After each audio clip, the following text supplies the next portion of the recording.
Oh, it's a Lamborghini. It's 63 Lamborghini. That'd been right in the mix. Just had a pit stop. Christian Engelhardt has turned the lights out. He's gone under the tire. That's literally, he hasn't made it into Fagnes. Now, whether that was a mechanical issue, maybe driver error, we don't know, but that car's got itself well and truly buried. And remember, the driver sits on the left hand, 14, 15 hours of grime. Well, let's ride with the Lamborghini before things went dark. Christian Engelhardt coming into Fagnes. Never turned, and then suddenly, well, he just can't even get around that part, and then... Very strange. That is very looked strange. like he just didn't have any front grip. He got it down to second gear at that point, and... How do you get out of that one, then? Again, it's a lap down, but the 117 Porsche... John, but he did. He made a late stab. We just said it wasn't going to happen. He made a late stab, contacted the door. The Mercedes is off in Lake Coombe. Mercedes is off in the barrier at Lake Coombe. Contact between the Audi and the Mercedes. So what we thought was an impossible pass didn't look like it was going to happen. Well, I thought drama. But I thought when he made that little dart, it was just to say, didn't quite make it, but just to let you know, I'm going to try. I was looking at the timing and scoring to see, because the 117 Porsche is only 1.7 seconds behind the third place BMW. Wow, what? Now that may well be... exceeding driving stint. Okay, in that case, there was... Penalty car 8, exceeding driving stint. Both cars tried to make it through the entry into Fagnes. Rast had the inside of the corner, and Marcello tried to go the long way around, and the two cars... 76 pit stop infringement. So suddenly, the more notable of those signals is number 8 drive-through penalty. That's the second time this race. Second time for them.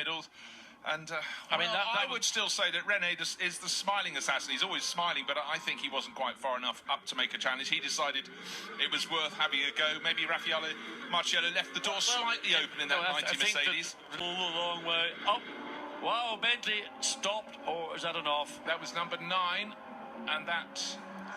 Something running just outside the top 10. The source. That's Nico Verdonk. He's out of the car, just out of La Source. There's been some bodywork bits and bobs over the curb for a long time. That's not from Nico Verdonk's car, but didn't see what happened going into that incident, and he's tumbling down the order already. Was listed as 12th.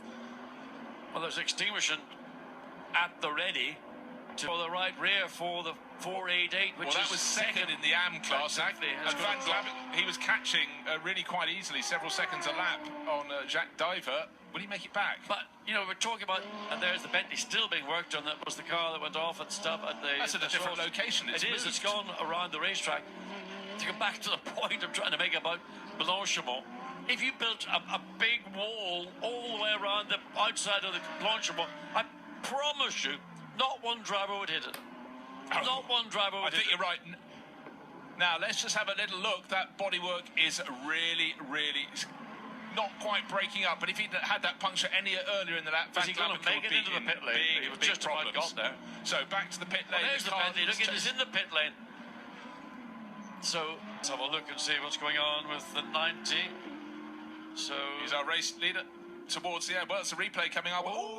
It's very nice of him to show us all his sponsors. He's got the 991 Porsche just behind him. I think the 991 might have been involved. Another message on screen says, team manager of 911 to race control immediately. Louis-Philippe Cernan at the wheel of that at the moment, but didn't see the way in, but we saw the front of them, one by one, will peel into the pits to do their pit stops next and next and next. Right, it's about measured risk, and having just taken a pit stop, Raffaele Marciello, well, he decided he couldn't afford to lose any time at all, but he nearly lost the car into the barriers, had to really hit the brakes, left the circuit going stuck under the rear wing at the back of the slipstream of this car. He's got the BMW tucked in behind. Oh, a spinner just in front of him. It's number 26. It's the other Santalok Audi. And that is not running at the sharp end of the field, but is still running.